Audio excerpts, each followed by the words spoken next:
और रुक कर लेते हैं इस वक्त की बड़ी खबर का। बीकानेर के नोखा से इस वक्त की बड़ी खबर सामने आ रही है, जहां पर चाय की दुकान में भीषण आग लग गई है। दुकान में रखी गैस टंकी में आग लग गई। अचानक विस्फोट हुआ, जिसके बाद वहां पर हड़कंप मच गया। आशीर्वाद बालाजी मंदिर के पास की यह घटना है। हादसे में कोई जनहानि नहीं हुई है, ये राहत की खबर है। मौके पर दमकल की टीम पहुंच चुकी है और लगातार आग बुझाने की कोशिशें की जा रही हैं। ये तस्वीरें भी आपको दिखा रहे हैं। बीकानेर से ये तस्वीर है, जहां पर चाय की दुकान में भीषण आग लग गई। सबसे पहले एक्सक्लूसिव तस्वीरें न्यूज 18 राजस्थान पर आपको दिखा रहे हैं। भीषण आगजनी हुई है। बीकानेर के नोखा से ये तस्वीरें हैं, जहां पर चाय की दुकान में एक गैस ने आग पकड़ लिया और इसके बाद भयंकर विस्फोट हुआ। जो लोग वहां पर मौजूद थे वे डर गए। अफरा तफरी का माहौल हो गया। सहयोगी विक्रम जागरवाल ज्यादा जानकारी के साथ इस वक्त हमारे साथ जुड़ चुके हैं। विक्रम, क्या कुछ अपडेट मामले पर? जी बिल्कुल, ये जो एक चाय की दुकान है, जो ये आदर्श बालाजी मंदिर क्षेत्र है, जो ये रहवासी इलाका है पूरा और नोखा का, और यहाँ पर एक चाय की जो दुकान है उसमें आज दुकान मालिक है ओम प्रकाश, वो दुकान बंद करके अपने घर की तरफ गया ही था कि कुछ ही देर में जो अंदर रखी जो गैस की सिलेंडर थी उसमें अचानक विस्फोट हुआ और किन्हीं कारणों से जो इस सिलेंडर में आग लग गई, जिसकी वजह से पूरे क्षेत्र में हड़कंप मच गया। लोगों ने जोरदार विस्फोट की आवाज सुनी तो वो घरों से बाहर निकल कर आए और लोगों ने जो है इसकी जानकारी जो है वो दमकल विभाग को और पुलिस को दी है।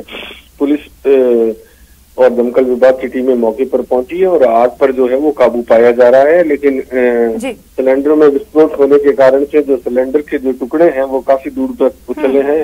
इससे जो लोगों में काफी भय हुआ है। लेकिन हालांकि इस अच्छी बात यह है कि इस पूरी घटना में कोई भी जनहानि नहीं हुई है और जो दमकल की विभाग की टीमें हैं पूरी तरह से आग पे काबू पाने की प्रयास कर रही है। जी विक्रम, बिल्कुल ये अच्छी बात है कि कोई जनहानि नहीं हुई है, लेकिन जिस तरीके से तस्वीरें सामने आ रही हैं विक्रम, आगजनी बेहद भीषण है। आसपास भी दुकानें मौजूद होंगी, लोगों के घर मौजूद होंगे, क्या वे सुरक्षित हैं अभी? जी बिल्कुल, आसपास में पूरा, क्योंकि ये रिहायशी क्षेत्र है तो इसमें काफी सारे मकान भी बने हुए हैं और दुकानें भी बनी हुई है। लेकिन ये अच्छी बात रही कि किसी को और ज्यादा नुकसान नहीं हुआ है, क्योंकि जैसे ही आग लगी तो जो धमाका हुआ उससे आस पड़ोस के लोग जो है वो घरों से बाहर निकल गए और उन्होंने तुरंत जो है वो दमकल विभाग की टीम को जो सूचना दी और दमकल विभाग की टीम ने जो है अब काफी हद तक जो है आग पर चलिए, तो यानी कि कोशिशें जारी है आग बुझाने की। बहुत शुक्रिया तमाम जानकारियों के लिए।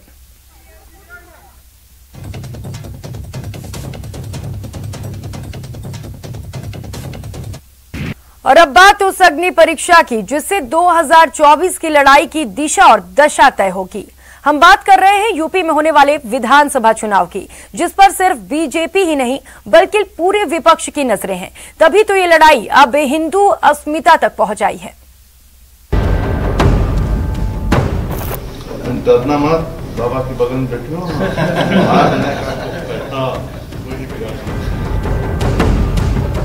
किसी अपराधी और किसी माफिया की हैसियत नहीं कि वो सिर उठा करके सड़कों पर चल सके। धमकी की बात तो दूर।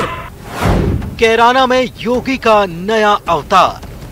अराजकता की स्थिति पैदा करेगा, दंगा भड़काने का प्रयास करेगा तो उसकी आने वाली कई पीढ़ियां भूल जाएंगी फिर कि कैसे दंगा होता है और कैसे सुरक्षा के साथ खिलवाड़ होता है।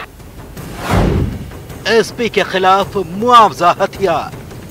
और पीड़न के शिकार हुए लोगों को हम सरकार की तरफ से भी मुआवजा देंगे, उनको हम सम्मान को आगे वे व्यवसाय कर सकेंगे, इसके लिए सरकार की तरफ से हम उन्हें सहायता उपलब्ध करवाएंगे। खौफ पैदा करने वालों खबरदार। कानून को हाथ में लेने की किसी को छूट नहीं, सुरक्षा सबको। लेकिन अगर किसी ने सुरक्षा में सेंध लगाने का प्रयास किया तो फिर उसको भी मालूम है कि कौन से लोग की यात्रा पे फिर निकलना है। पलायन पॉलिटिक्स पर योगी वार। और अगर किसी ने दुस्साहस किया,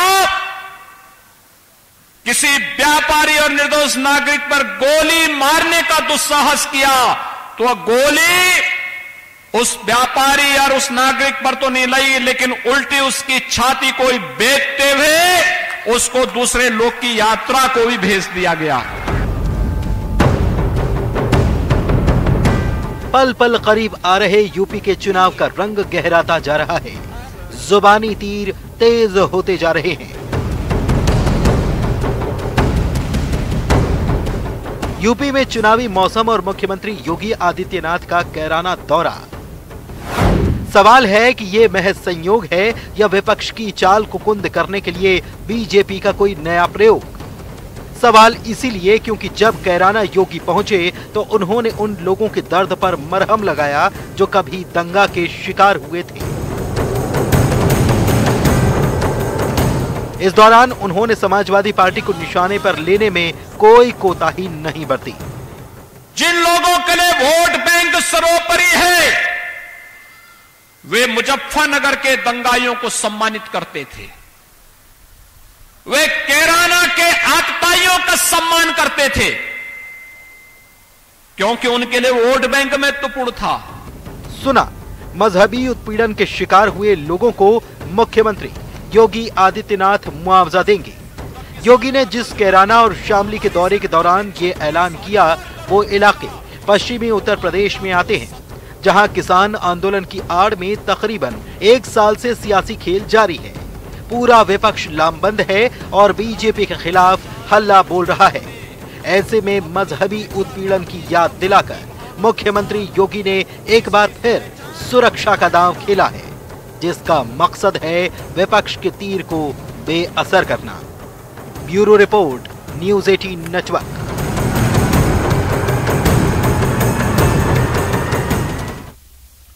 उधर मेघालय के राज्यपाल के बयान पर मरुधरा में सियासी पारा चढ़ गया है। नेताओं की बयानबाजी सर्दी में भी गर्मी का एहसास करा रही है। किसान दिल्ली से हार के नहीं आएंगे, उन्होंने भी तय कर रखा है कि हम इस काम को पूरा ही करके जाएंगे। सत्यपाल मलिक के बयान पर सियासी बवाल। महामहिम ने बढ़ाई मरुधरा की सियासी गर्मी। कांग्रेस बीजेपी में सियासी बयानबाजी तेज। निसंदेह सतपाल मलिक जी किसानों के नेता रहे हैं, पर इस पद पर रहकर उनको केंद्र सरकार पर कटाक्ष नहीं करना चाहिए। बधाई और धन्यवाद दूंगा कि आज भी सच्चाई की आवाज जिंदा है, और मुझे खुशी है कि संवैधानिक पद पर बैठे रहने के बावजूद अभी उनका ज़मीर जिंदा है। राज्यपाल के बयान का सियासी कनेक्शन। राजस्थान में ग्लोबल जाट समिट को संबोधित करते हुए मेघालय के राज्यपाल सत्यपाल मलिक ने किसान आंदोलन को लेकर केंद्र सरकार के खिलाफ बयान क्या दिया। मरुधरा की सियासी गर्मी बढ़ गई और बीजेपी कांग्रेस नेता आमने सामने आ गए। सबसे पहले हम आपको सुनवाते हैं कि सत्यपाल मलिक ने क्या कहा। देश में इतना बड़ा आंदोलन आज तक नहीं चला, जिसमें 600 लोग शहीद हो गए। कुतिया भी मरती है तो दिल्ली के नेताओं का शोक संदेश जाता है, लेकिन 600 किसानों का प्रस्ताव लोकसभा में पास नहीं हुआ। सुना आपने, किसानों के समर्थन और केंद्र सरकार को संवेदनहीन बताने वाले इस बयान को राजस्थान कांग्रेस नेताओं ने लपक लिया और बीजेपी पर हमलावर हो गए। कांग्रेस नेता खाचरियावास ने सत्यपाल को सच्चाई की आवाज जिंदा रखने वाला बताया। वहीं मुख्य सचेतक ने एक कदम आगे बढ़कर मेघालय गवर्नर के ज़मीर को जिंदा बताया। पहले तो मैं मेघालय के राज्यपाल सतपाल मलिक साहब को बधाई और धन्यवाद दूंगा कि आज भी सच्चाई की आवाज जिंदा है। जो गवर्नर आगे बढ़कर सच को स्वीकार करे, सच्चाई की आवाज को बोले, उसका सम्मान होना चाहिए। उन्होंने सही कहा कि देश का किसान मर रहा है और केंद्र की सरकार घमंड में है, और मुझे खुशी है कि संवैधानिक पद पर बैठे रहने के बावजूद अभी उनका ज़मीर जिंदा है। उन्होंने ये बात कही और ये सच्चाई भी है एक भी किसान के प्रति संवेदना तक व्यक्त नहीं की प्रधानमंत्री जी ने या भारतीय जनता पार्टी को उच्च स्तरीय नेताओं ने। राज्यपाल मलिक के बयान के बाद प्रदेश बीजेपी बैकफुट पर आ गई।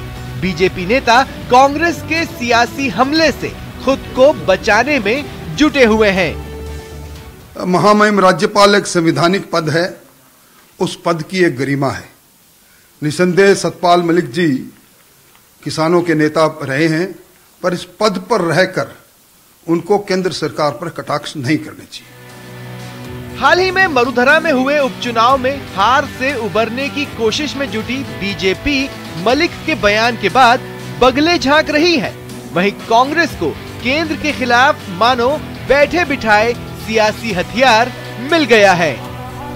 दिनेश शर्मा, न्यूज़ 18 राजस्थान, जयपुर। और रुक करेंगे एक और बड़ी खबर का। प्रधानमंत्री फसल बीमा योजना को लेकर ये बड़ी और अच्छी खबर आपको बता दें। 500 करोड़ के अतिरिक्त प्रावधान को मंजूरी मिली है। सीएम अशोक गहलोत ने ये मंजूरी दी है। राज्यांश प्रीमियर मद में 500 करोड़ को मंजूरी दी गई है। बीमा कंपनियां किसानों को भुगतान करेंगी। किसानों के क्लेम का भुगतान बीमा कंपनियों द्वारा किया जाएगा। तो अतिवृष्टि और अनावृष्टि से फसलों को नुकसान में क्लेम पर बीमा कंपनियां भुगतान करेंगी।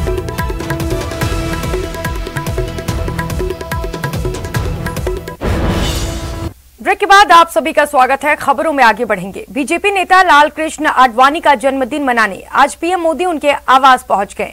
पीएम मोदी और आडवाणी ने साथ मिलकर जन्मदिन मनाया। इस दौरान कुछ ऐसी तस्वीरें सामने आई जिन्हें भुलाया नहीं जा सकता।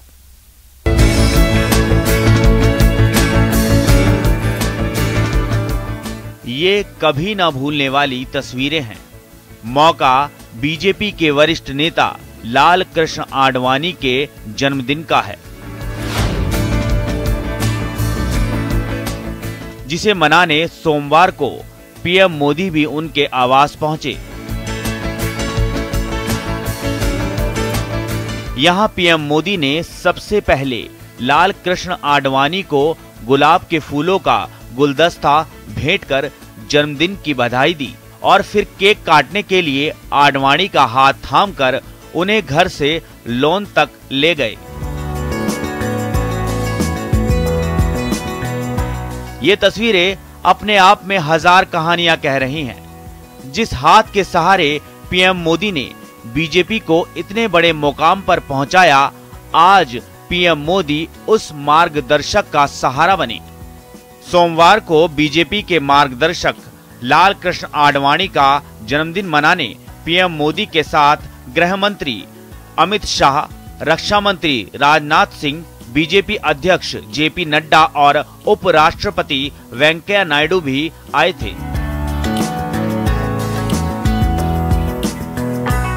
सभी ने मिलकर केक काटा और लाल कृष्ण आडवाणी का जन्मदिन मनाया। इस दौरान लॉन में सभी नेताओं ने बैठकर आडवाणी से चर्चा की। प्रधानमंत्री मोदी ने पुराने दिनों को याद किया। बता दें, देश के उप प्रधानमंत्री रहे लाल कृष्ण आडवाणी सोमवार को 94 बरस के हो गए। पूर्व प्रधानमंत्री वाजपेयी जी और लाल कृष्ण आडवाणी ने जिस मेहनत से बीजेपी को सींचा था, उसका नतीजा आज सबके सामने है और इसके लिए पीएम मोदी ने आडवाणी का आभार भी जताया। Bureau report, news 18 network.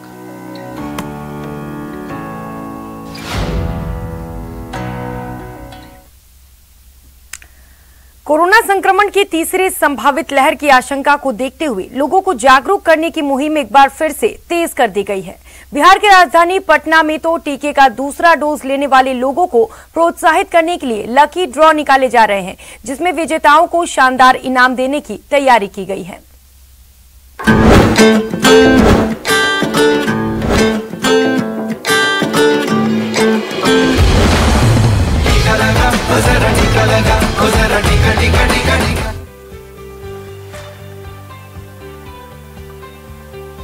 Bihar की राजधानी पटना में 8 से 26 नवंबर तक कोरोना का दूसरा टीका लेने वालों को बाइक और टीवी जैसे कई बम्पर इनाम जीतने का मौका है। टीका लेने वालों को इसके लिए बस इतना करना है कि उन्हें 26 नवंबर से पहले पटना के किसी अधिकृत सेंटर से टीके की दूसरी डोज ले लेनी होगी। 8 नवंबर से 26 नवंबर तक जो लोग सेकेंड डोज लेंगे उन सभी लोगों के लिए हम लोगों ने लकी ड्रा निकालने का निर्णय लिया है और उसमें प्राइज हम लोगों ने बहुत सारे रखा है। हालांकि कोरोना वायरस से बचाव के लिए चलाए जा रहे टीकाकरण अभियान में पटना देश के टॉप 10 शहरों में शामिल है, लेकिन जब बात टीके के दूसरे डोज लेने वाले लोगों की होती है तो पटना देश के कई शहरों के मुकाबले पीछे नजर आता है, जिसे ध्यान में रखते हुए पटना जिला प्रशासन और केयर इंडिया की तरफ से ये नई पहल शुरू की गई है। ये तो नया पहल है तो इससे आदमी तो आकर्षित होगा ही, क्या कि ऐसे तो जनरली लोग लेते नहीं है। खास तौर पर इसके बाद माना जा रहा है कि लोग आकर्षित होंगे। हालांकि बिहार में लगातार टीकाकरण अभियान जारी है और कई रिकॉर्ड भी बिहार ने टीकाकरण में बनाए हैं। टीके की दूसरी डोज के साथ साथ लकी ड्रॉ में शामिल होने का तरीका भी बेहद आसान है। इसके लिए आपको अपने मोबाइल पर कोविन या आरोग्य सेतु ऐप को डाउनलोड करना होगा, जहां 26 नवंबर से पहले निबंधन कराकर प्रतिभागी को कोविड-19 का दूसरा टीका लेना होगा। लकी ड्रॉ में शामिल होने के लिए बस आपको इतना करना है कि राजधानी पटना के अधिकृत कोविड वैक्सीनेशन सेंटर के माध्यम से आपको अपना नाम, पता और मोबाइल नंबर रजिस्टर करना होगा, जिसके बाद 28 नवंबर 2021 को लकी ड्रॉ के जरिए पटना जिला प्रशासन विजेताओं के नाम की घोषणा कर देगी। बहरहाल कोशिश अच्छी है, उम्मीद है कि राजधानी पटना में इसका असर भी अच्छा देखने को मिलेगा। पटना से शैलेंद्र के साथ ब्यूरो रिपोर्ट, न्यूज़ 18 नेटवर्क।